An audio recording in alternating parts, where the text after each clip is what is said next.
I'm going to introduce Mr. Kovan Mohammed Amin. Did I get it right, Kovan? Did I pronounce it right? Yeah, that's correct. Oh, first try. So he's a senior information system security student from SAIT, Southern Alberta Institute of Technology, which is a great campus, by the way. Thank you. He's developed a passion for hacking at just the age of 14. I'm sure there's probably some good stories that he probably has in there from his early youth days, and wanted to become a pen tester. But after pursuing post-education, he found that the educational side, analytics and research, was really more his area. And his goal is to have a foundation that creates large-scale cooperation between different organizations and promotes new ways of thinking when it comes to finding long-term solutions to problems the industry faces. And that, by the way, is a fantastic goal because there's a never-ending list of those. So without further ado, Kovan, I'm going to hand it over to you, and the floor is yours. Thank you, Stan. Thanks, everyone. How's my screen? It's coming through perfect. Perfect. Awesome. All right. Hello, everyone. Thank you for being here today on this beautiful Friday afternoon. If you're not in Vancouver, if you're in Vancouver, it's cloudy and it's a bit dark out, but that's okay. Hopefully we can make it a bit of fun. I gotta say I'm a bit nervous to be here today. I'm a bit intimidated by all of you. You know, I've been hanging around with you guys for about 5 years. I remember the first time I came to one of your events. It was, I think, 2016, maybe in December. No, actually it wasn't. It was sometime spring 2017. I had no idea what the meeting was. I came in and I was wearing shorts and a t-shirt, and I saw everybody and I was like, oh wow, what's going on in here? And then saw the talk and I loved it, and I decided to look around and just stay, and I met some amazing people. And then 5 years later, here I am giving a talk in the same event. And I'm very glad to be here.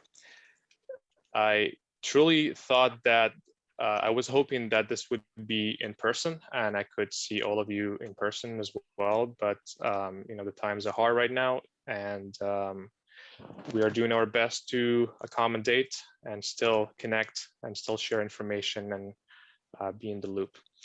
Without further ado, we'll be going through the presentation. I hope this will be to your liking, and I hope that I can provide you with something that you can take home, or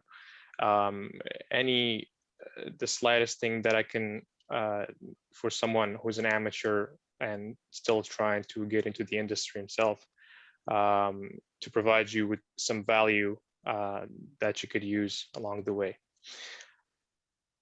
So this is Searching for the Balance InfoSec at a Different Angle. I don't know how I came up with the title, but I wanted to keep it as broad as possible because along the way, I was thinking of changing things here and there. And up until last night, 4 in the morning, I was still changing things.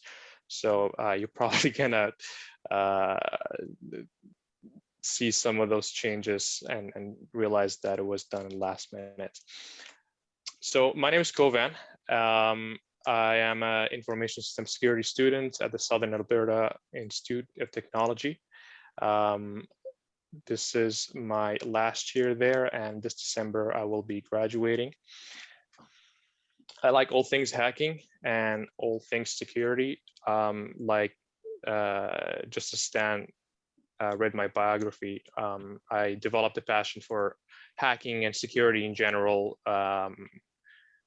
at the age of 14. The first time I saw a terminal, someone like opened up a terminal and typing things in there, and I thought this was very, very fascinating. And just the idea of, you know, doing things without the UI and just in the terminal, and then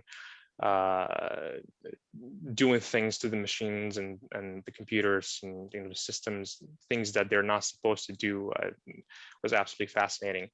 And then I slowly kind of figured out that there are forums online that you can lurk around and search and find information. Obviously, most of them were you know, not great places. You know, a lot of them were cyber criminals that were, you know, doing their thing in the daylight, and nobody was, you know, couldn't do anything with them because obviously the internet is, it's a free place for everyone to share information and do things. But that's when my story started. That's where I kind of fell in love with the whole idea of cybersecurity and hacking. And in my early days, I had the luxury of having, you know, zero to no limitations in terms of like, what can I do, what things I could try, because I was very young and I didn't have enough information, so I didn't know the consequences of you know, cybersecurity, or just, you know, not having any boundaries in terms of what do you do online. And then I watched Mr. Robot. I don't know if you guys have watched the show, but as soon as I watched the show and I saw that I could work as a security expert or security professional and make money out of it and still do the things that I love, and I was like, this is what I'm gonna do. If you haven't watched the show, please watch it. It's a great show. And I really like food. I'm a big foodie person. I wanted to, you know, get that out there. So the topic, you might have questions about this topic because it doesn't sound very clear. Most of the time we're used to topics that are that we already know about, you know, ransomware, supply chain attack, or any subject that you can like you can expect like what to get out of as soon as you see the title. But I wanted this to be something that that was fit to my experience and my knowledge, and that's why I came up with this, because for me, as someone who's not in the field directly, but rather sitting a bit further away and sort of, you know, being a spectator and watching the industry from, you know, all kind of aspects, and not having limitations professionally, providing me with some different perspective, or hopefully, you know, different perspectives that and gave me some ideas and some things that I wanted to talk about and communicate with folks like you. And that's why at first I thought, when Kevin reached out to me, he said, hey, you should do a presentation. And I was like, well, I don't really have that much experience. There are some folks here that have 10, 20 years of experience. Why should someone like me come and, you know, give you guys a talk? You probably already know all the things that I'm going to be talking about. But then I was like, well,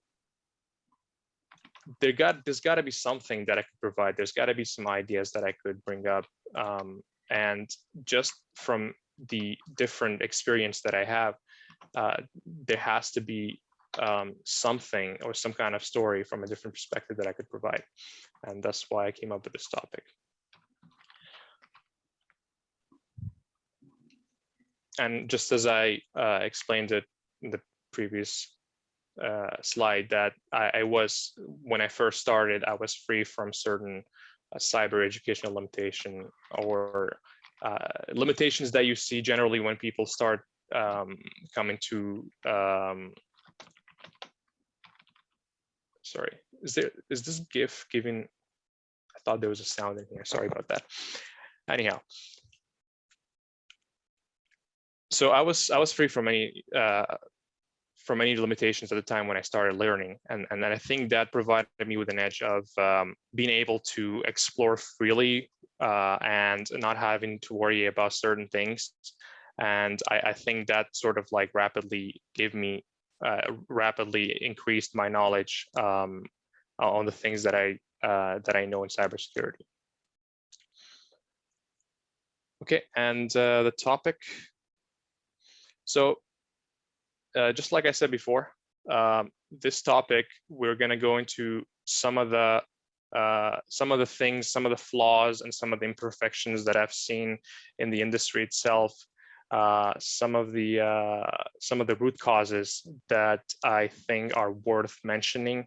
A lot of times they might have been ignored, or we see them, we just choose not to care about them, and oftentimes because of how how fast-paced the industry is, we tend to sort of overlook some of the fundamental problems that we see in the industry.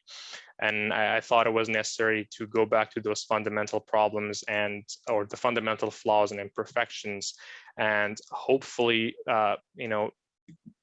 bring them to the table and create some sort of platform so that we can talk about it more, and we can communicate it more, and we can be reminded so that we can improve upon them. So on the surface, there are lots of flaws and imperfections and events and things that are happening in the industry right now. Just in the past 20 years, the number of threats and the attacks have been increasing. They've gotten more complicated. They've gotten more sophisticated. Obviously, our methods of protection have also evolved along with it. But oftentimes we only see the surface problems. We see that there's a ransomware issue, there's a ransomware trend, especially in the last, let's say, 5 years. And we look at that and we're like, oh, okay, so what's the root cause? Is it because something like, for example, crypto is available, and that's allowing creating a medium of easy payments, and that's why let's say the cyber criminals are taking advantage of that. So those are our just surface problems that we see.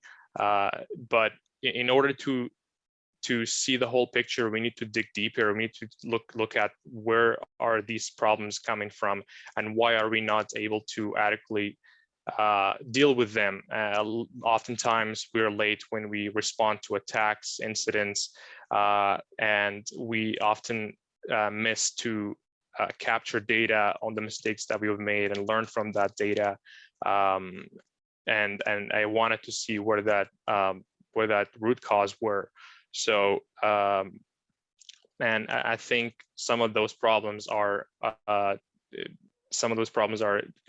relies on communication and transparency. And second one would be human nature and bias.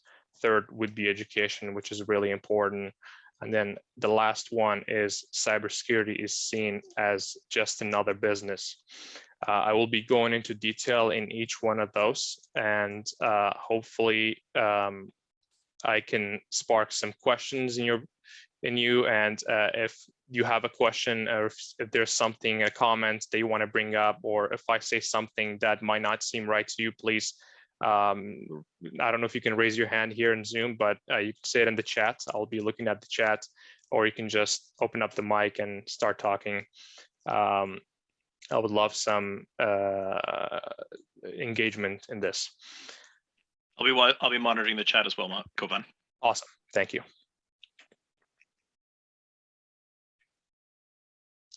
So for communication and transparency, or lack thereof, oftentimes, especially since cybersecurity or the security industry, InfoSec in general, it's such a sensitive topic, such a sensitive area, where communication sometimes is not properly made, especially in organizations. When you have a chain of leadership, you sometimes a lot of data and a lot of information are missing when they are like traveling the chain of command or chain of leadership. And often because of those scarcities, because of lack of communication, and because of dishonesty and lack of transparency, a lot of these concerns and issues and things that need to be brought up more are they're not being brought up. They're not being talked about. Employees in organizations sometimes they feel like the need that they are not being listened to if they bring a problem, and I think communication is definitely like one of those areas where we need to improve upon. Am I going too fast, or should I slow down? No, I think your pace is perfect. Awesome. My second thought of a flaw that I've noticed is human nature and human bias. I can't emphasize on this more, but cybersecurity itself is a business of bad news. If you look at other industries generally, when there is a business of bad news, often people will be biased and will be ignorant in some of the information or some of the news that they'll be receiving. There are been some examples in organizations where they would hire a security company or security organization to come and do assessments and do penetration testing or anything in that nature, where they do some assessments. When they're presented with the reports and they're told that maybe the organization is not fully secure, and they have to put in some work and make sure that they protect their data and they protect their customers, they protect their networks. But oftentimes we want to be the best. We want to be we want to have the most secure organization, the most secure data policy, the most secure networks that we can. But and we might think that we're perfect. We might think that we're unhackable. But then when there's an assessment that lays out all our flaws in the organization, or often or sometimes there are cases where those bad news or that the truth of the assessments are ignored, and we just choose not to act upon them. It's easier to ignore our problems rather than fixing them, because when you're presented with an assessment and says that your endpoints are at risk, you need to update your systems, you need to change your devices and upgrade them, you need to change your policies, you need to look after your compliance. And some organizations choose to ignore these recommendations and these fixes and to these problems. And then once they're hit with a cyber attack, then they realize what kind of trouble they're in. And often they go and cherry pick and say like, oh, what went wrong? Let's look around, let's see what went wrong. And then when they find that problem, they only choose to fix that problem and ignore everything else.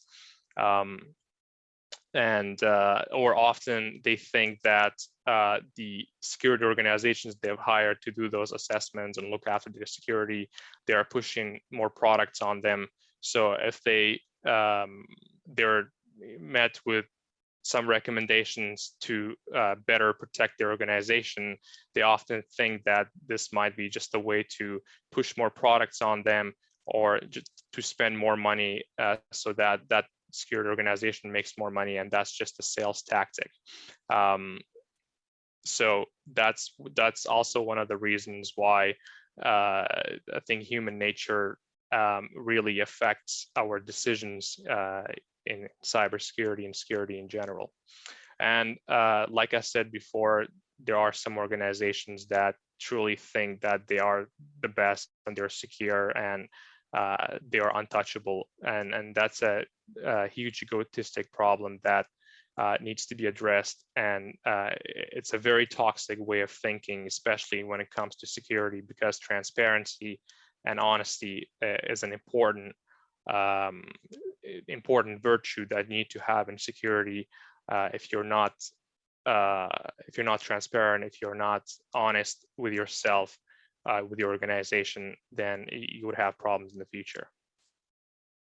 And there's also another point that I want to make also that connects to human nature and bias, is that some organizations, depending on the type of business or the type of service they provide, they often come to a point where they over prioritize one avenue of their business or their services, and that causes them to ignore all the other imperfections that they might have, or sort of not care about those things, and only focus on one avenue specifically to keep them secure. And then when they forget about all these other little things that are on the side, that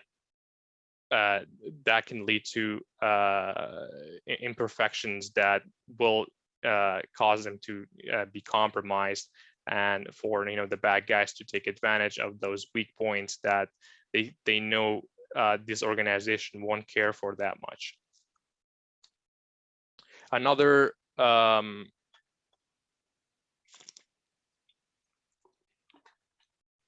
area that I think we're lacking is education. Just from my own experience, the past 2 years of been studying information system security. When I went into the program, I thought that the program will cover everything and anything that I need to know in this industry, and that as soon as I'm out, then I will know everything and I will be able to start doing work, and without having to learn more, without having to explore other avenues. But then the more time passed, I realized that that was not the case, and I realized that I was met with this broad subject of cybersecurity that had so many different avenues and so many different ways of thinking and working and strategizing, that it became overwhelming in a way. And I could see that in my peers, some of them who never had any technical backgrounds. They came to the program thinking that as soon as they graduate, they will be able to get a job and start working. And they were happy to hear about the amount of money cybersecurity professionals are making, and they're like, oh my God, I'm going to graduate, I'm going to be making 80 grand a year, and then in no time, just everything's just going to be perfect, this is going to be easy. But then as time passed, there were so many subjects that, let's say, my program was trying to cover, and it was only the surface of it. And I saw my peers suffer, really suffering, and really having a hard time trying to, understand those subjects in depth, and try to make sense of all of it, and try to build a mentality to see how to think, and how to train their minds to come to a way where they can think like how a security person would think. And I saw that became really hard. And some of them dropped out, some of them they graduated, and they got jobs, but they would be struggling at their jobs because there was not enough training, there wasn't enough leadership and enough mentorship to provide these young folks or young graduates to have some sort of platform or some sort of strategy in order to mentor them and to build them and make sure that they're ready to pick up on to pick up on the current industry. Because if you think about it, we are almost 3 or 4 decades into the digital age and .com advancement, or just technology in general, just especially right now when everything is becoming data, we're creating more data every single day. So there needs to be some sort of strategy where these young people, when they graduate or when they want to get into cybersecurity, or they need to have some sort of platform where they can start on, where they can advance themselves, because oftentimes it looks very intimidating for them when they realize that you need to have 5 years of experience just to get a junior position at a company. And Hey, Kovan, could I yes. ask a quick question? Yes, of course. Being that you're just wrapping up in school, can you also share with us your thoughts on what things that school could possibly do better to prepare their graduates? You know, like how much of it needs to be done by the private sector in order to be more welcoming and more, you know, like you say, giving more mentorship opportunities, and how much of it might also be possibly improved on the school side, right? I think there's probably room on both sides of that to make it easier. And maybe you can share where you're sitting right now, what you think, how you feel about that. Like, do you think that SAIT has done like as good as they can, or are there things that they could do that would have helped prepare you and your former fellow students that you said, you know, some of them have recently graduated and things? Maybe you can just share your thoughts on that, if you will. Absolutely, that's a great question. Before I answer that, I have to explain that the educational side of cybersecurity, like especially when it comes to like classical education in ways like going to a post-secondary institute to study anything related to security systems or cybersecurity in general, is that it's a new subject, especially for the schools, right? It's a new subject. It's still broad. We're still trying to figure out the titles. We're still trying to figure out how to divide and segment those subjects. There's so much goes into cybersecurity in general. There are so many different avenues that we're still trying to figure out what's the best approach to create a platform or create some sort of strategy where we can educate and teach young folks about this subject. And I think a place like SAIT, they've done a good job. They've done a great job so far. However, it's still not enough because they're still testing waters. They're still trying testing new subjects and taking out some other subjects, or trying to find new ways to teach young students about this subject. And for the private sector, I believe that there should be, because the private sector, like you said, it's a business, and they need to make money. They can't afford to have let's say a junior to come in and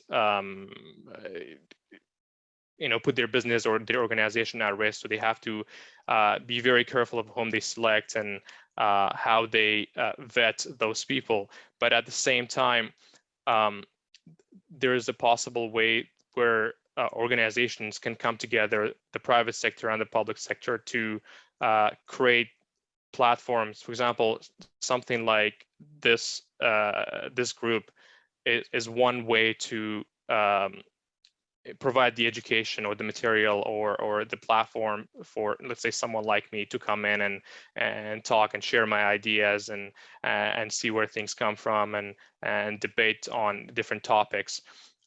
So if most of the private organizations and the public organizations, they come together, they create platforms that are accessible for everyone, regardless of experience and knowledge, then I believe we can slowly figure out with enough data that what's the best approach to teach a subject like cybersecurity. Question here, Kovan, for you. Yes. When you're going through and you're finishing off school, has it progressed past, I guess maybe this is more of what you've experienced in terms of like the department and their teaching? Have you had, have they been pretty open to the topics and the methods that they've taught you, or has there been some fear around giving out the type of tools that are involved in the industry? There's definitely been some fear. And I was going to actually mention it. So the fear comes from legal issues, bureaucratic issues, things that we're already familiar with. And that definitely makes, let's say, an institute like SAIT to hold back on some of the information and they, in some ways, I sometimes I felt like they were vaguely telling me, hey, you can go explore this on your own time, but please don't do it on this property, or on state resources. So I could see those things happening, and a lot of time, but it's not for everyone. So sometimes you need someone to tell you directly, like, hey, this is what you need to know, this is what you need to figure out to make it in this industry. And I think we need to give more freedom, especially to students, and especially to people that are just starting out in the industry, to have some sort of playground, and not just in hacking or trying things out, just some sort of playground where they can like explore things, where they can try different things, where they can learn about topics that are generally like very fraught upon, or topics that like nobody wants to talk about because of legal issues. You have to say hypothetically this, hypothetically that, just so that you don't get into legal trouble or bureaucratic troubles. And honestly, those sort of limitations are there for a reason, but at the same time, it's such a weird gray area where it's hurting the educational side of cybersecurity as much as it's serving it. Does that answer your question? Yep. I just was reflecting back because, I mean, I've been out of school now for coming up on just over 5 years, and I remember that the program that we did at UFE here in the Valley was pretty groundbreaking, and there was a lot of fear. Like, I remember we had docking stations with access to NCASE and FTK and a few other tool sets, and they came in across on the summer semester, and the department heads were told they had to remove all of it because it was a security risk, which was kind of ironic because they had no really other security items in place. In other words, they told us to go, and one of the classes told us to go ahead and create a Kali Linux boot.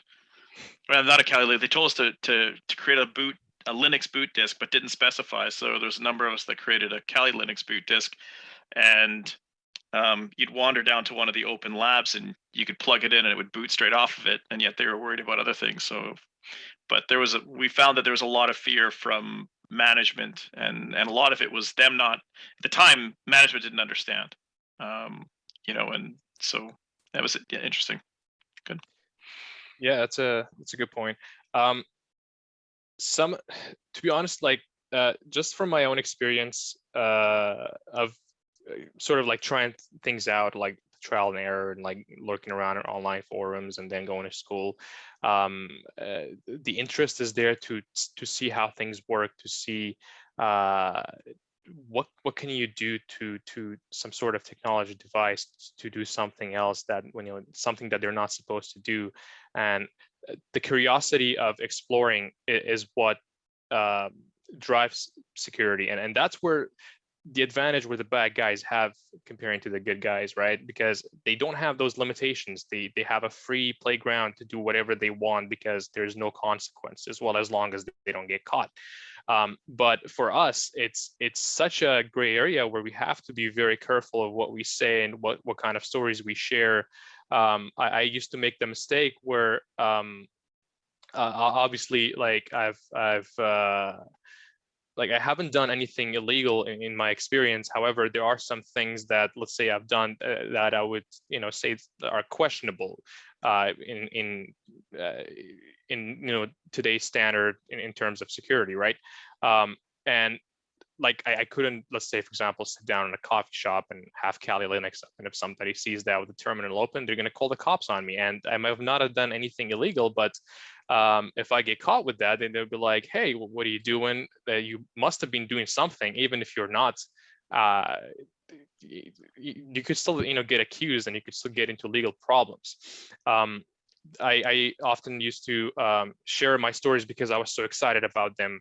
I would, see a peer or someone who wasn't in security, like especially even at the beginning of when I first discovered this group.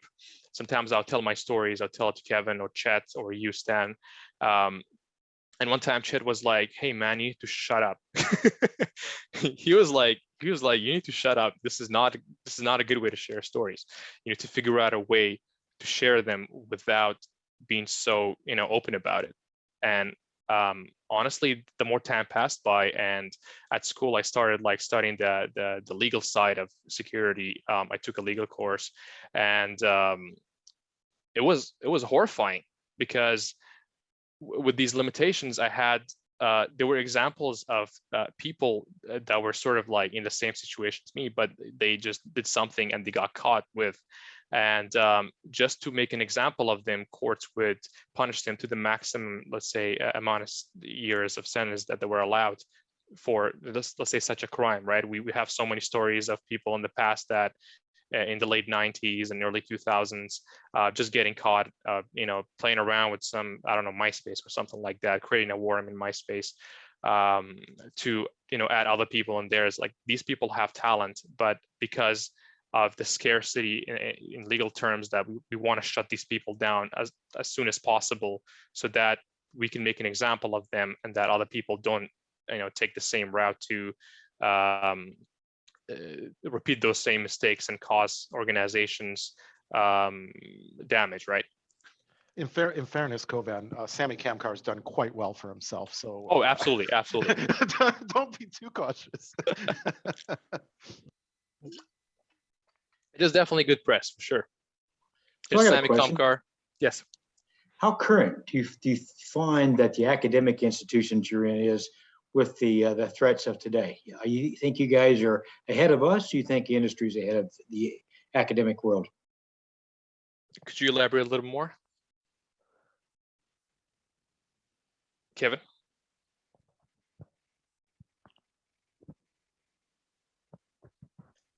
Kevin, did your mic go out?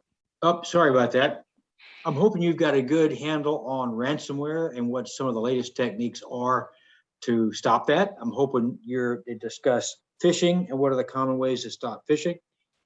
And I'm hoping they're talking about monitoring and how the monitoring profile should change based on some of the modern threats. Is the academic world covering that sort of thing? Yes, yeah, they are. They are covering that. And like I said, like we sort of touched on almost everything that goes into making cybersecurity a business or an organization or a field of study, let's say. There were talks about ransomware, examples of ransomware, malware, compliance, policies, systemic exploitation, data protections, privacy, and even legal and ethical sides of it. So it wasn't just the technical side; it was everything that goes into it. And I think that was very necessary, because I always thought that it was just the technical side that goes into getting into the industry of cybersecurity. But then soon I realized that there are a lot of other things that goes into that, and I have to consider those things, like something as simple as, let's say, statistics that I was telling Chet yesterday. Actually, I always hated it, the subject itself. I thought it was useless, but then 2 years later, I realized, I'm like, oh, this is actually very useful. Like, this makes sense because I can analyze data and I can learn from that data. It's not just securing a network and then leaving that alone. No, we need to like learn from the mistakes in the past and then have that data and honestly talk about it, so that we can better protect ourselves in the future. That's really good to hear. Thanks. I think Kovan, this is probably a perfect time to take a break. Okay. Because we're at 3 o'clock. We'll maybe take a 15-minute, let people stretch, get a drink, and have you come back. This has been super interesting so far. Awesome. All right, Really Sam, enjoying it. I'm going to share some bonus content Oh. of my blooper reel Oh, in the sweet. chat window. So I'm not going to play it on the video. Oh, no problem. Alrighty. You can have a chuckle at my expense between the washroom and a glass of water. Sounds good. Okay, so feel free. People should have control of their mics. Go ahead and chat. We'll reconvene at 3:15. And I'm just going to step away as well quickly. So Kovan, you still there? All right, I'll get you when you get back. How are you doing, Kevin? You doing well? You know, yeah, I'm now renting a place up at Whistler, and so I'm going to be heading up on Sunday and probably stay through the American Thanksgiving, counting on Whistler opening up. That's disgusting. I feel really terrible for you. Yeah, no, it's It's a really terrible tough, job, man. but somebody has to do Oh, it. it's just, that's just, yeah. You know, the municipality got ransomware. So yeah, about They've 6 been months. they've been ransomware more than once, haven't they? Yeah, they have. Yeah. Pretty sure they've been hit at least twice. So there's an opportunity for anyone to do some pro bono work up there. That's one way to look at it. Yeah. I wouldn't consider it a mentorship opportunity unless you want to get hit a third time. Yeah, so renting a place for the season. So I'm excited about that. I'm still going across and getting it set up, but looking forward to it. I'll be making my first return to the United States since the pandemic over the Thanksgiving week. I'm gonna go home and see my family finally. Back down in Michigan. Yeah. You know, I'm not crazy enough to fly to America during Thanksgiving week, but I'm gonna fly into Ontario and drive across and go see him for a couple days and then do some work in Toronto. Where in Michigan are you from, Chester? I grew up in the Thumb. Oh, up in the the upper area. I grew up in Windsor. Oh no, not in the Upper Peninsula. The Thumb, so just like an hour Mid. north of Detroit. Yeah, So- yeah. I grew up in So Windsor. literally across from Detroit. my parents' house. My parents' house is like, I would say 3 kilometers from across the river from Petrolia. Oh, okay. Know the So area. if I drive 3 kilometers east and hit the lake or the river and look across, it's directly lined up with Petrolia on the Canadian I was side. going to say, just hit the river. Don't drive into it. so No. Stan, going back into Canada, Canada requires a negative PCR COVID test before you come back. They do this week. Are they going to change? I suspect it will change considering our chief public health officer was on television basically insulting the CBSA saying, why are they doing this? Yeah, I was wondering how long it was going to last. Like basically she was asked during a press conference why we're requiring fully vaccinated people to get PCR tests. And she's like, it's unnecessary. Like they should be using antigen tests the same as the Americans if you're fully vaccinated. So I suspect now that that's been publicly said on camera, there's been a review. Okay, because yeah, it's a real kind of a pain to get a PCR test every time I come up. Yeah, the best deal I found so far is that Air Canada's partnered up with some health company and they have the at-home 30-minute PCR tests that you can get 2 for 160 Canadian. Mm-hmm. So that's about 130 US. So that knocks them down to, $60 a pop, $65 a pop. The county that I live in Seattle does it for free, and it's right across from my office. So I just got a PCR test today, and I'll have the results tomorrow and come up on Sunday. Yeah, that's good. I think in Canada, the ones that they do, if you go for the free ones, you're not allowed to use for travel because they don't want people tying up the free clinics just because they want to travel. Yeah, well, that's what I'm doing. I tie up the clinic each time I come across. Yeah, no, that's good to know. I've heard similar things from other people. I should look into whether I can do the same when I'm in the States before I come back, save myself $150. And good news, since the U.S. border guards are really bored, when I come across either Peace Arch or the Pacific Highway, I actually found an American border guard with a sense of humor. And that's Wow. a first. He was sitting there bored, and I showed up, and he said, "Yeah, have you any?" He said, "Do you require a PCR test?" I said, "No, just want to make sure you're vaccinated." He said, "Yeah, if we have to test this," he says, "I'm sure glad it's the upper end of the human body." He says, "When they start making us check the other end of the human body, I'm going to retire." Well, that's the Stan first and I time made the mistake of crossing at one of those further east crossings that's like, 2 lanes and a small booth in the middle of the woods somewhere. Yeah. I don't remember where it was, but Stan had forgot his passport on the way to the Agora. And so I drove him home to Chilliwack and then we crossed over there somewhere. And I'll tell you what, border guards are not expedient. Like that guy held us up for 20 minutes wanting to chat. I'm like, I'm not here to provide you tech support. Can I come in? Yeah, they chit chat. Absolutely true.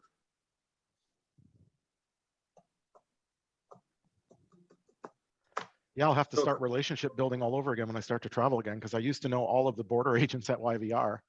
I'm sure it'll be a whole new crew because they rotate them out every 6 months. Hey, so Kovan, I got news for you. Yes. Since I'm in Seattle and I'm an American, and there's a few other Americans on the call, you can now say you are an international speaker. Well, I'll be sure to put that on my resume. That's right. See, Yep. I'm here sitting in Seattle, and you're now an international speaker. But that would be a problem when Seattle becomes a part of Canada or BC. Then what It we won't do? be very. I think that's the idea, right? When the American politics goes too far to the right, I think that's the plan, right? Oh, that would be nice to just drive down Seattle and not have to cross the border. Indeed, I agree. Yeah, I mean, Oh. Canada would then get Microsoft and Amazon and Starbucks. Yeah, that's a I good way don't to think look at that it. would happen. I suspect if they had to pay taxes, they'd move. Yeah, they might. Just move them up to Alberta, lower the taxes a little bit, and I think it should be That's fine. right. Be careful God for knows what they you have wish. plenty It of could be vacant the office reverse. space.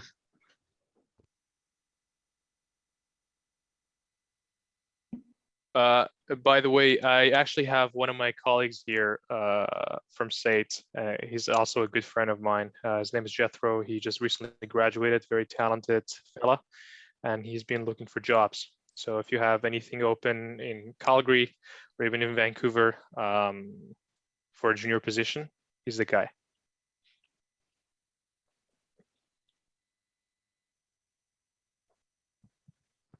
Any particular specialty that he's looking to pursue? Jethro, why don't you come on, man? Oh, hello.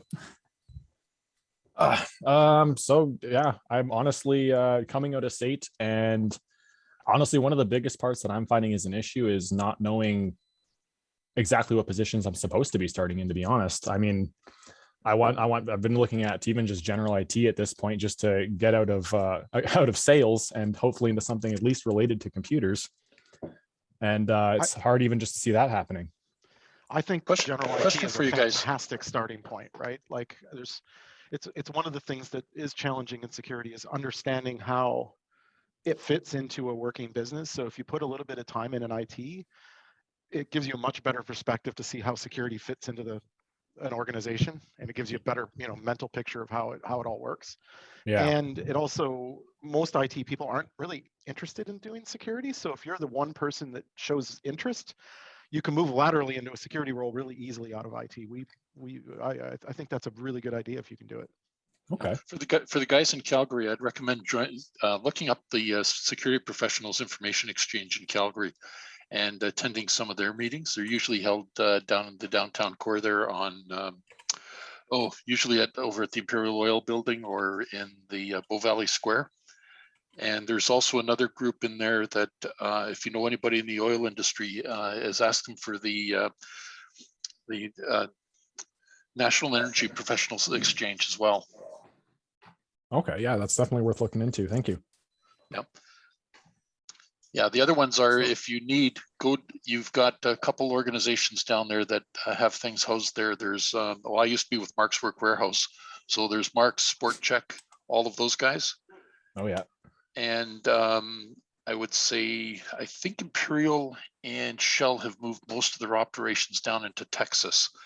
But there's a lot of the other smaller oil companies in there that you should take a look at. And also see if you can talk to somebody over at YCC. Okay. Yeah. All right. Thank you. Yeah. Oh, and WestJet, by the way. WestJet. Yeah, I've seen some for them. I've definitely been looking into them for quite a while now. Yeah. Yeah. But if you can get to the SPY meetings, that's probably the best group to talk to. Okay. Also, you could see if there's any openings at SecuredNet. They're a partner of ours in Calgary that helps run B-Sides Calgary. And so they're really tied into the security community over there. And because they're sort of a reseller consulting kind of operation, if they had any roles open, it's a great way to get experience with lots of different parts of security to kind of figure out which part you might want to specialize in and get some good contacts. So I was talking to Kovan last night, suggesting similar things to him. I think working for a lot of consultant reseller kind of things are great entry jobs because you get exposed to all the different vendors and brands of stuff, and you're working with multiple clients who have different problems, and you're typically paired up with somebody who's more experienced. And so you get like a really good jack of all trades kind of exposure to the security business to figure out where your passion may lie. Yeah, I think definitely having the opportunity to be exposed to someone with more experience would be extremely beneficial for a lot of people in my situation, and I guess Kovan's right now as well. Yep. The other one, if I may suggest, is check with, get in touch with SI Systems, the recruiting firm. They've got a real good pulse on everything that's happening in the Calgary and in the province as well. Okay, well, that's all really good information. I can definitely pass along. Appreciate it. Yeah, and recruiters can't charge you in Canada, by the way. I know jump that. in there and add to everybody else's comments, Jethro, that there's so much value in the community, which typically comes at no cost, like B-sides, like Chet mentioned, that I would like workshop your way to awareness with regards to the types of domains that actually interest you, because there are so many domains, and sometimes you can go down the rabbit hole of a particular domain for a considerable amount of time, only to realize that that's not really what resonates with you. I think So- that's the problem, is there is a lot of rabbit holes to end up in. So Yeah, so grab these workshops that are typically free for an hour or two. I mean, there's everything from like a free B-sides workshop to like Pros versus Joes that B-sides Delaware is holding this weekend that's like 34 hours long. So the point is that you can expose yourself to these various different domains and go, oh, I like this, oh, I don't like that, and then be that much more in tune with what you might want to pursue. okay. Hey, I know, Chet, sorry, sorry. keep going. Oh, I was going to say, I remember getting, I graduated out of the program in 2015, and the wonderful people in this group posed to me the most difficult question I think I was ever asked, and that is, okay, so you're graduating, what do you want to do? And that was, I think, where the problem stemmed, is that, you know, it's the industry is so huge and is so broad, that that's not an easy question, and to find out what really interests you, that can be difficult. So I think Mark's suggestion of workshops, getting out and just really getting an idea of the different facets of the industry. I remember having talks with Chet, and him laying down the pros and cons of, do you want to work for a vendor? Do you want to work for an enterprise?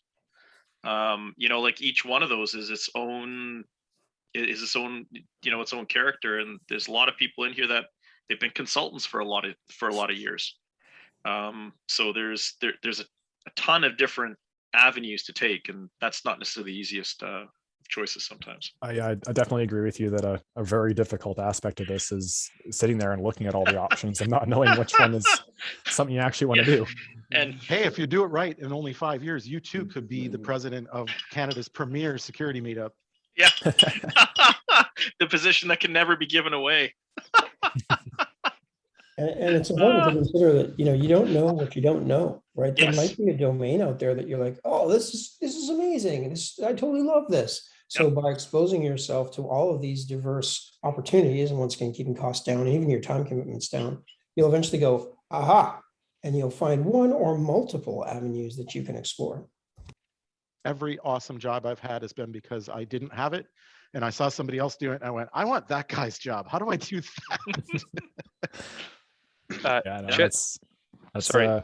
it's nice to hear that, and it's definitely more motivating than sitting here wondering. Go ahead, Kova. Yeah, Chet, do you want to maybe mention the video thing that we talked about yesterday? Which video thing? Sharing the videos like of these presentations. Like I was gonna say that I would right. like, yeah. So there's been conversation at the end of the last few meetings. I know Tina brought it up last meeting, or maybe one before, about us not having been posting the videos, and we were talking about getting that rolling again. And when Kovan and I were speaking last night, he suggested he may have the time to volunteer to help us post them. And I'm more than happy to store them in my Amazon S3 bucket that's behind CloudFront because it's super, super cheap. And that's what Jake was doing with the videos that George was posting before. So whether we post them to YouTube or we post them on our own site, just link to my Amazon bucket, Kovan was suggesting that he would be happy to facilitate the process if somebody can provide him the video files. Maybe if he can work Cool. with Orvin's team to get them on the website, or I don't know what the process needs to be, but I think what I'm suggesting is we have a new volunteer. Kovan volunteered himself. Perfect. Yeah, we can connect them up with Orvin in the website group. Sounds good. So if we want to host them, somebody should contact me and I'd be more than happy to provide an API key to use my Amazon resources. And if not, we should post them to YouTube. Oh, sounds good. Okay, 3:15. We're kind of on the ball. So Kovan, go ahead. Take us back to the rest of your stuff. Okay, sounds good. Thank you. So coming back to the rambling about the flaws that we have in the industry, another thing that I've noticed is cybersecurity is just seen just like any other business to push products, make money. I mean, obviously, if you're in the business, you want to make money. That's basic business 101. But at the same time, the mentality of just being after profit and security is what's hurting security in a lot of ways, where you have companies that are pushing products and they're pushing their services just for the sake of making the sale, making the selling the subscriptions to organizations. And oftentimes that hurts them because they might sometimes get products that they don't even need at all, or products that they might need, but they're not adequately present with them. And that I think has created this paradox of just pushing products and not having to, with zero to no accountability in a lot of ways, at least not until like things go wrong and then you realize that the product that you purchased, the subscription that you purchased to the security product, that's been sitting there for 5 years, hasn't really done much. And you've been breached since last year, and it was just a false sense of like security that you've been provided with, and the security service that you've been provided with is dishonest, and it's just made to sort of like please the organizations that are purchasing them. So I'm pretty sure, like for you folks to be in the industry, you've seen examples of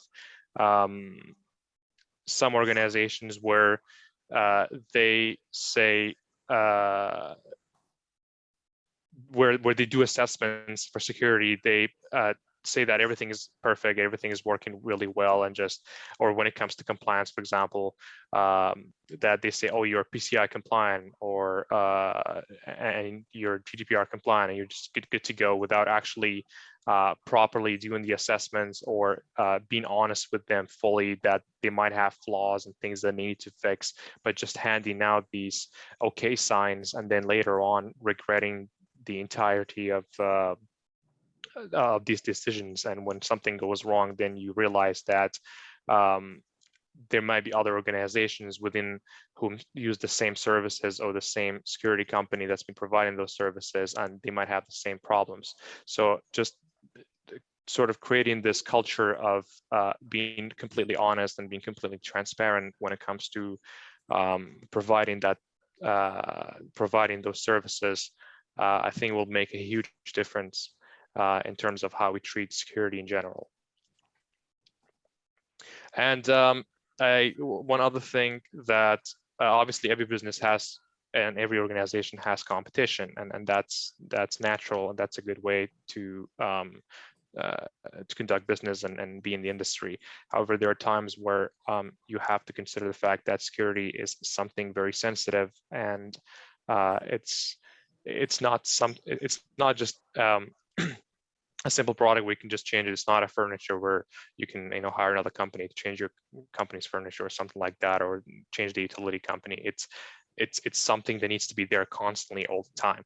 And when security companies or organizations have unhealthy competition and they bash on each other, or they sort of hide their own imperfections and then expose other organizations' security problems or breaches or vulnerabilities, it creates this distrust and makes other organizations and companies to hide and withhold information that might be very useful if they just bring it on the table and cooperate. Because the thing is, they won't run out of business. There's always going to be someone somewhere out there that's going to need security, and with everything becoming digitalized, with the amount of data we're making, with the advancement in identity authentications, we need more security, and there's always going to be business for those organizations. So once we create that culture and realize that we can just share the playground equally, and not have to have this unhealthy competition on withholding information and bashing on each other, I think we can make some big progress. So what do we do about these flaws and about these issues? Well, I think we already have the answers. We're gonna increase cyber insurance. We're gonna implement more AI, and we're gonna make more strict compliance. I'm just kidding. This is not how we're going to do things. I know that some of you might think that, like, oh, this guy's just, read some article online and he's going to say AI is going to just automatically fix everything, or cyber insurance is going to provide this safe haven for any organization who get breached, or they get data lost, or they get ransomware attack, or anything like that, or compliance just going to make everything disappear if we just strict it down and to the tiniest bits and detail, and make sure everything's covered, because that's just not going to happen. It's unrealistic. AI is something that I believe will have an impact in terms of predictions, and in terms of activity logs, and just the behavior, and analyzing the data in the cyberspace itself. But I don't think it's gonna fully replace the things that we manually have to do, because generally the things that when we detect a breach, or when we try to fix a flaw or something like that, we have to have human interaction in there.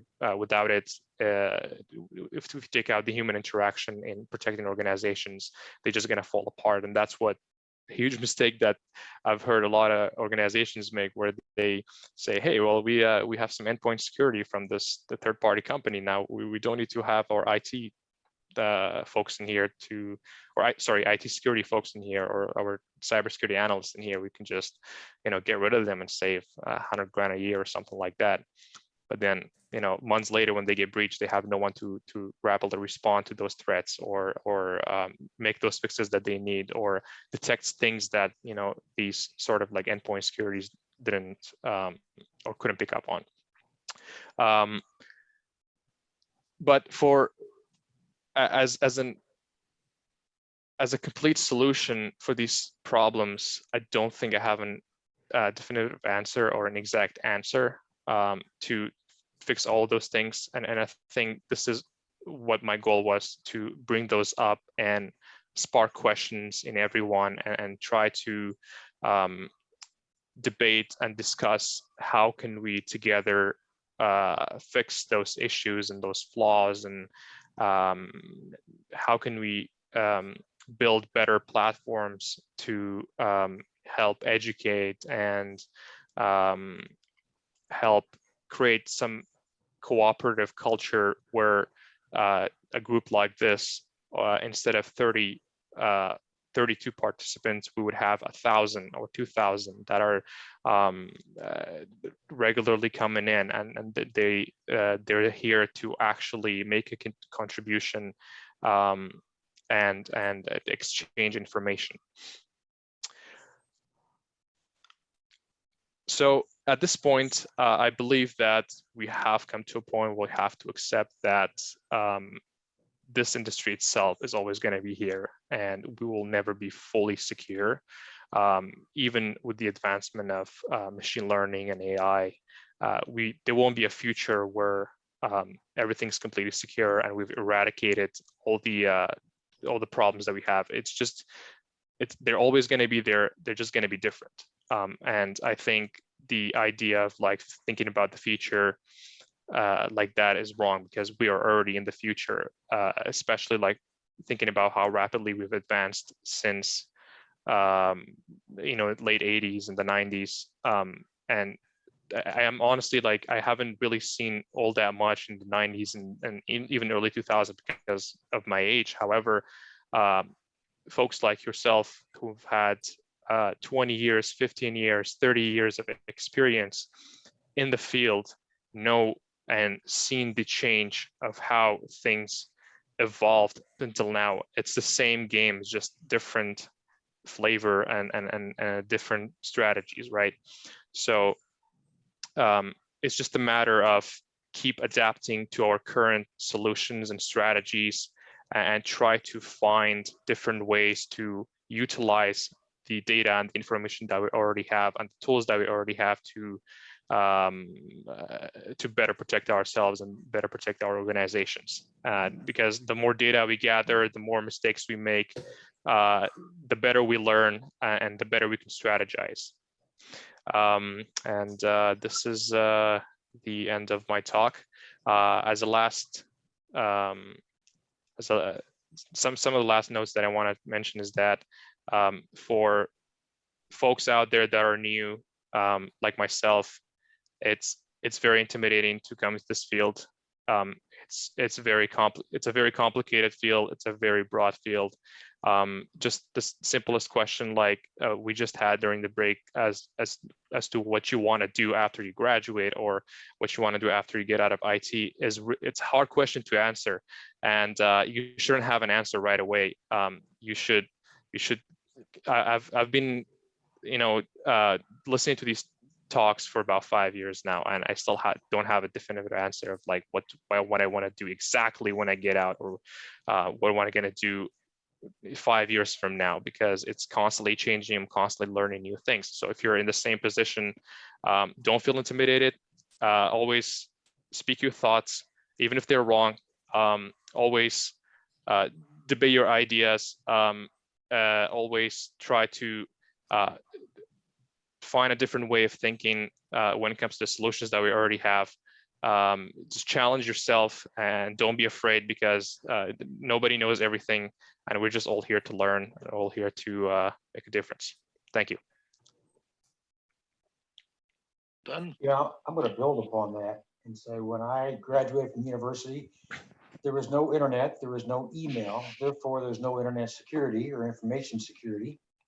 And so there is no way that when I graduated from university, I would have predicted where I am today. And the pace of changes are only increased.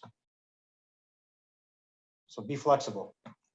I'm Kovan, I hope you enjoyed school more than you sounded, because you keep saying that when you get out, and it sounds like you've been in prison for the last 4 years, and we're really excited. I should have worded it better. It's coming to an end. I should have worded it We're better. going to welcome you with open arms into our industry, because we need a lot more people with your passion. 100%. Absolutely. No, it's yeah, no, I did keep saying that when I get out. No, it's been fun so far. It's been really fun. I've learned a lot, and I think it's gonna keep going that way. So I'm very excited to explore. And today's talk was honestly something that I've been wanting to do for a while. I have done presentations in the past, but nothing with this size and this length, right? Hopefully I did a good job. Hopefully I provided something. Hopefully I gave you some value. And that was my goal. So yeah, I hope you enjoyed it. I can say definitely I did. And even though I'm like only a student out from 5 years, it's nice to hear that the post-secondary industry is actually starting to take a little bit more seriously. Because I know even when I was going through, so started back in 2012, there was like 2 universities in Canada that had anything to do with information security, let alone anything else. And there's a few in the States that were starting to run programs. So it sounds like, at least from a ramp up perspective, there's a lot more options now for people that want to go down that path and get that type of training. Any more questions? Anything else somebody wants to go and pose to Kovan?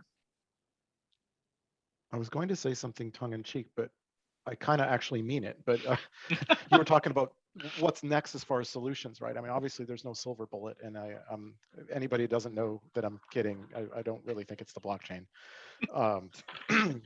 But what has been interesting is all the latest hotness are all things based on like academic papers from the 1970s that Gartner gave a different name to, and now they're cool, like zero trust and multi-factor authentication, and like these are not new ideas.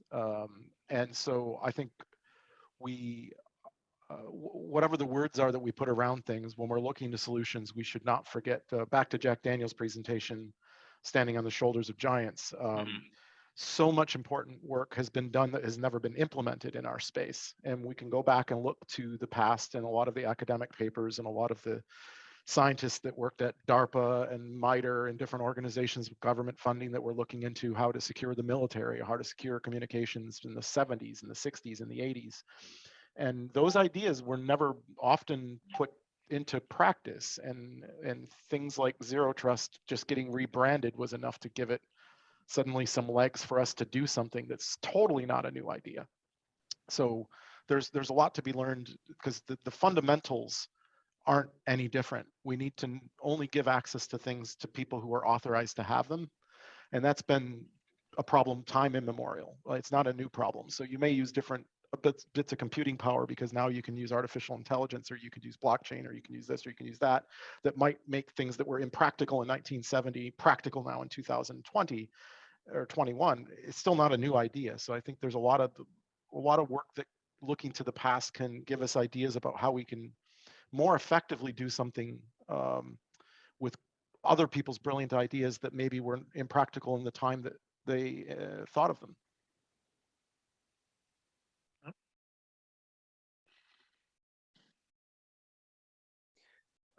One other thing that I just remembered. So the for young folks like me, when we join the industry or anyone that's new, there needs to be a pace where we can pick up, because let's say 20 years or 30 years from now, I'm going to be, or we're going to be where you are right now. And for us to get there, we need to pick up your own pace, because you've been here since the beginning. You've built these, along with all the other security professionals that are out there. So we need to have like a platform or some sort of way to figure out how to, give the torch to the young folks that are just joining, and how to get them to, pick up the pace and build upon what's been built upon right now.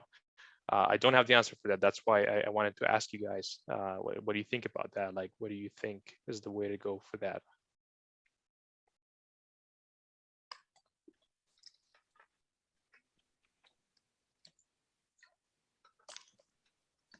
Actually, if you don't mind, I'll make a comment. It's Robert Tremonti. One of the things I've told people for a long time in the security industry is go back and read history. As Chester said, none of this stuff is really new. Go read some of the things that have been written about scams and things. You'll find these same scams are just different delivery models, but they've been occurring for hundreds of years. The same thing with the encryption and everything. I would say go read David Kuhn's book, The Code Breakers, and understand encryption and technology breaks and signal intelligence and how to read things from going way, way back, hundreds of years, in fact. And even, read one book I recommend to people if you want to see how some of the technology is coming around to be used again, but we just haven't paid attention to it, is Future Crimes. Go and read a lot of that. That book was published around 2013, and it's all the things that we're dealing with now. It was all being talked about quite a long time ago. So one of the biggest things in security is reading. Understand the history of it, because a lot of this that we're doing is really nothing new. It is really rebranded. It's just that now we can do it. We can make the same mistakes faster and quicker, or more readily, I should say. At scale. Exactly. To be honest, you see these phishing scams that come around right now that everybody calls the 419 scams from that happen to be named after the Nigerian fraud codes. Those are so old. Those things are being done in the 1700s. Wow. those are some great recommendations. I'll definitely be looking into those. Thanks, Rob. Hey, I had just a point. I haven't met Kovan before, but I had another sort of lens you could look at as you are looking out onto your cyber future.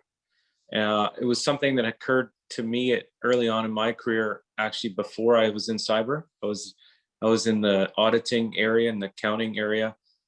And I think it still applies within cyber, and it definitely could apply for you. And that is, do you enjoy project work or do you enjoy operational work?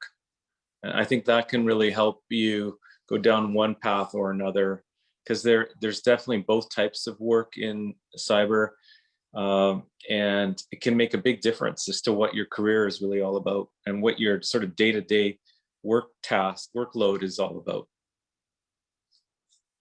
If anyone else can concur with that sort of thing. I think that's a good point, Ed. Especially when it comes to, I mean, anything in that regard is similar to like enterprise versus vendor as well.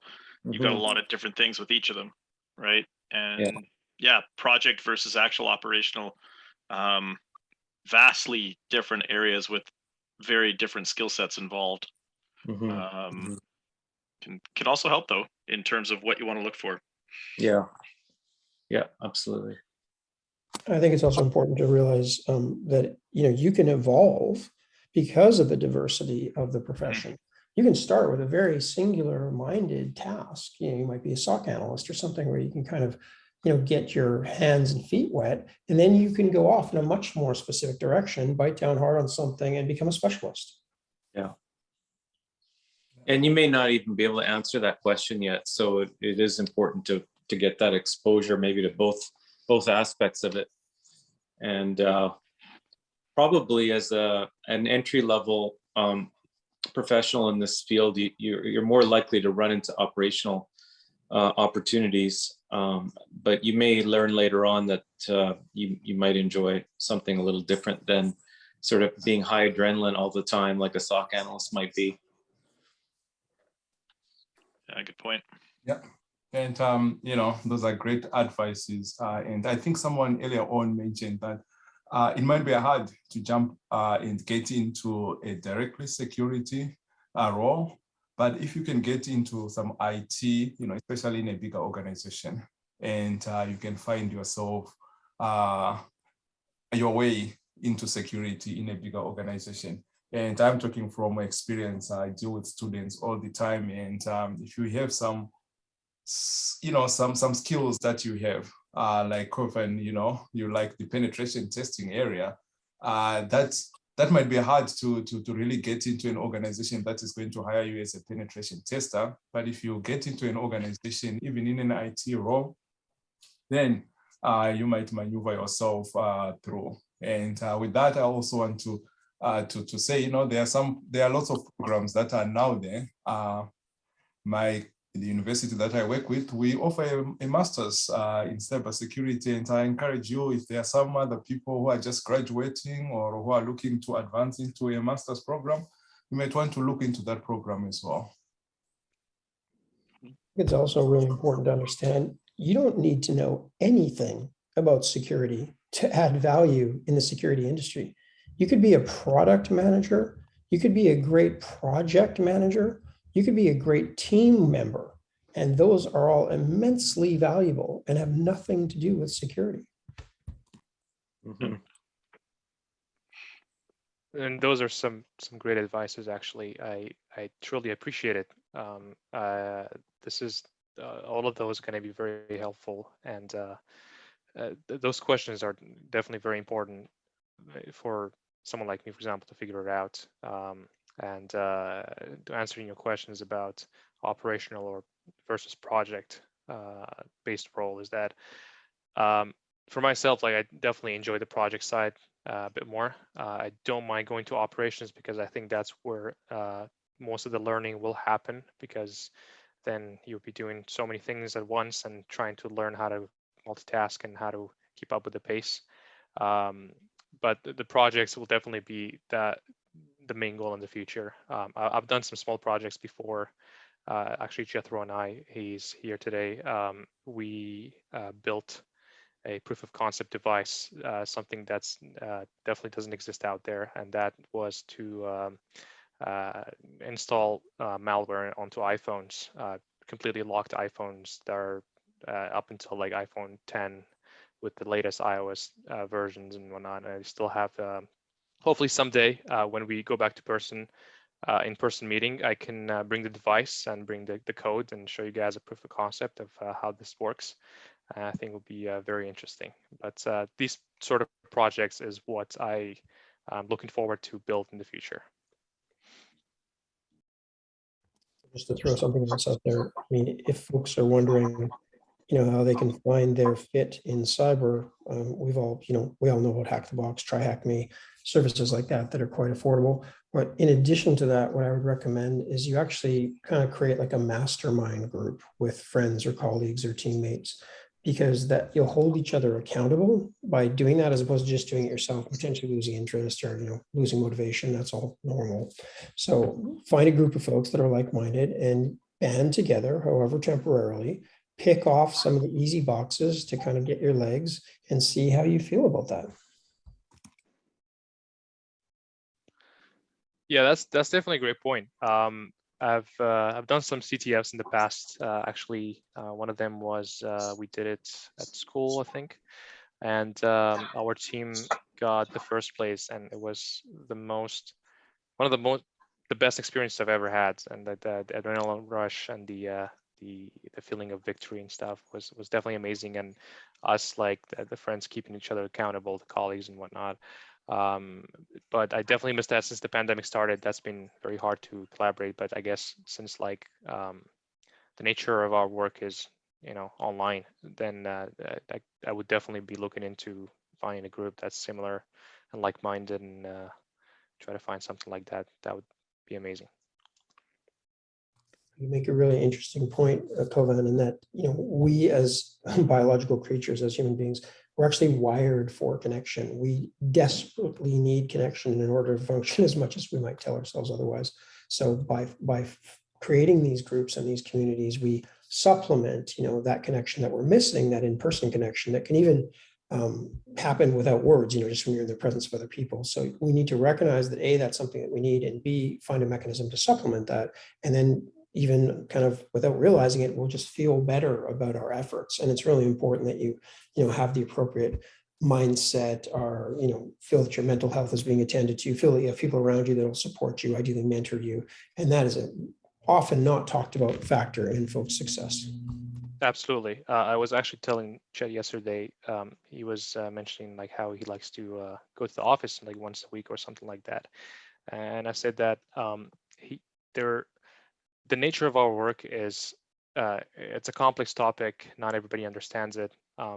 The sound of it, when you say cybersecurity, it sounds really cool, but then when you go into the details to a regular person that's not in the industry or anything related to that, it just sounds bland and sounds boring. So you don't often bring it up, or the things they talk about might not make sense to them. So to have a community and people around you to understand that same thing, it creates that sense of significance onto what you share, and I think that's very important. That's why I think like working in an office, something like that, surrounded by people that understand this, or a community like this, it's definitely a great way to boost interest and boost excitement in this field.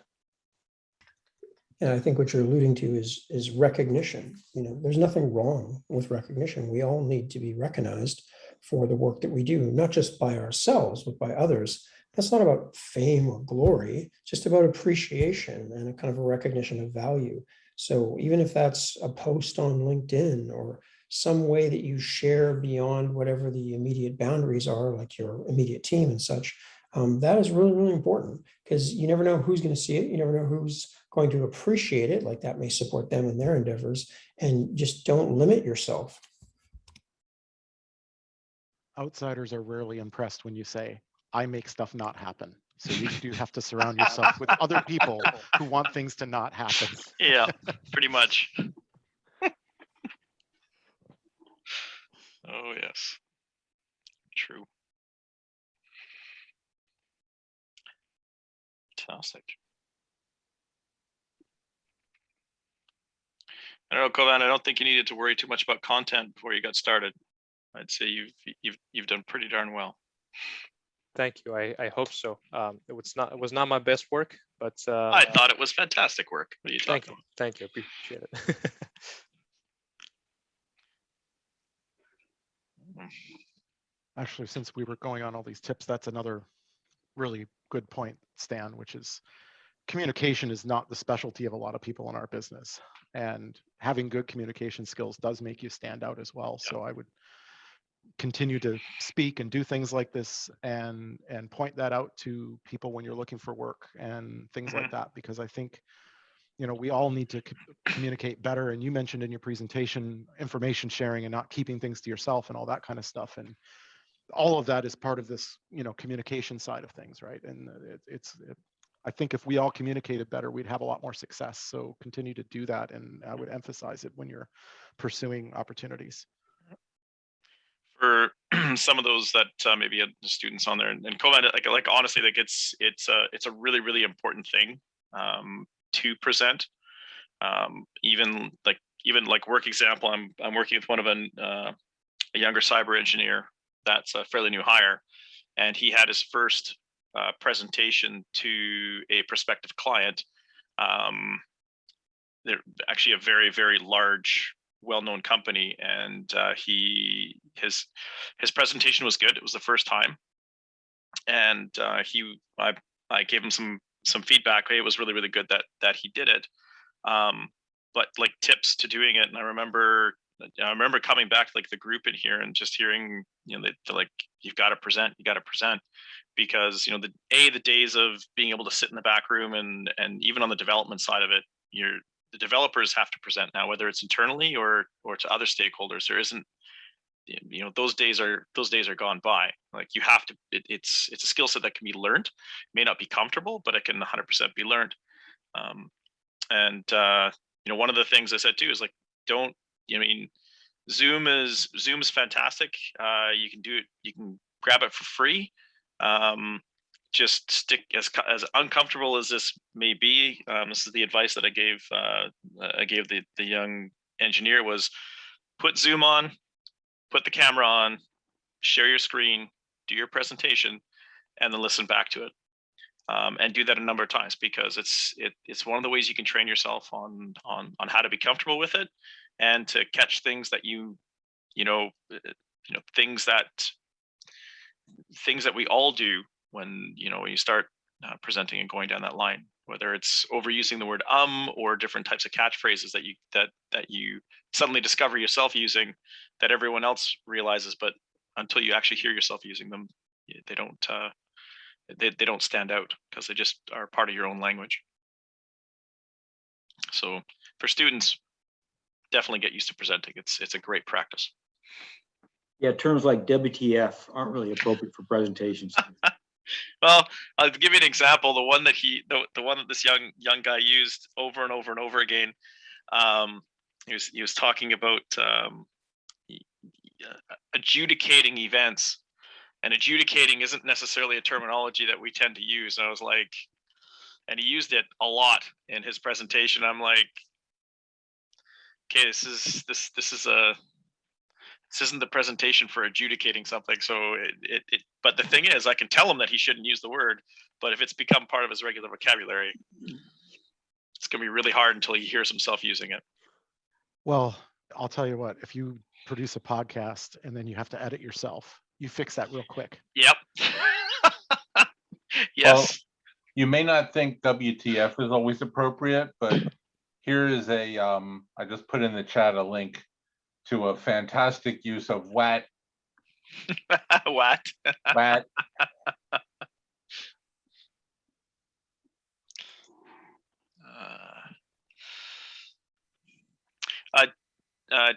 Janice just sent me a thing on where do we find the previous recordings.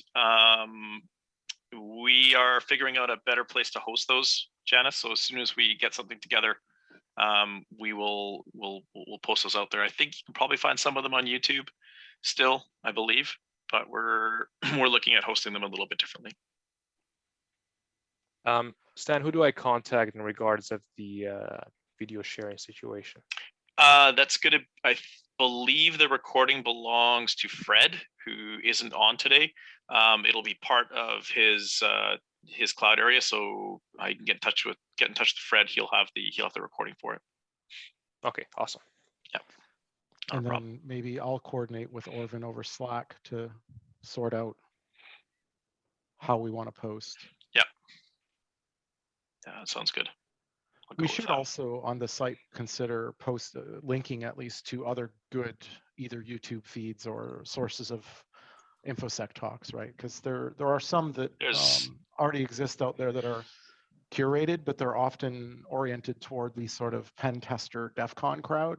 And it would be nice to broaden out some other ones from events that cover more of the audit and GRC and other aspects that are a little, you know, I think especially for the students and people getting started, it's a great way to learn.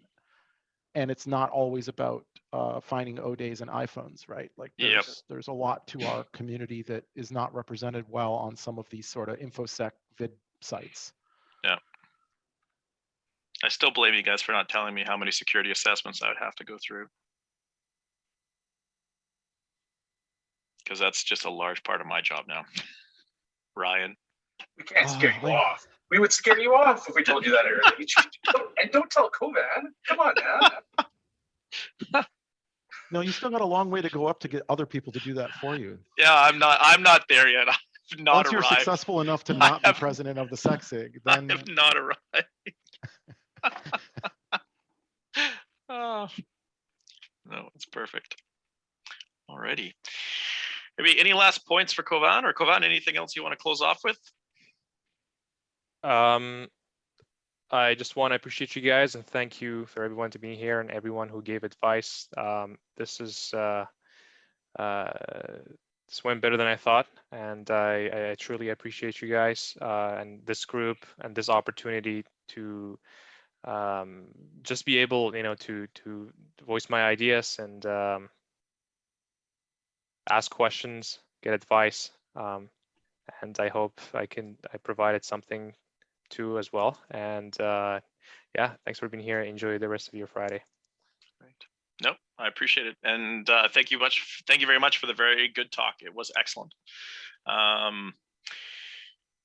With that, I see some people are pausing out already, so I will thank everybody for being here and for joining the session. We will, as we had a brief discussion at the beginning, we're going to look hopefully towards 2022 when cases go down, and maybe we can get back together in person at some point. We'll let everybody know, but other than that, thank you so much for everyone who's supported, and Kovan especially for presenting. We appreciate it. Everyone have yourselves a great weekend.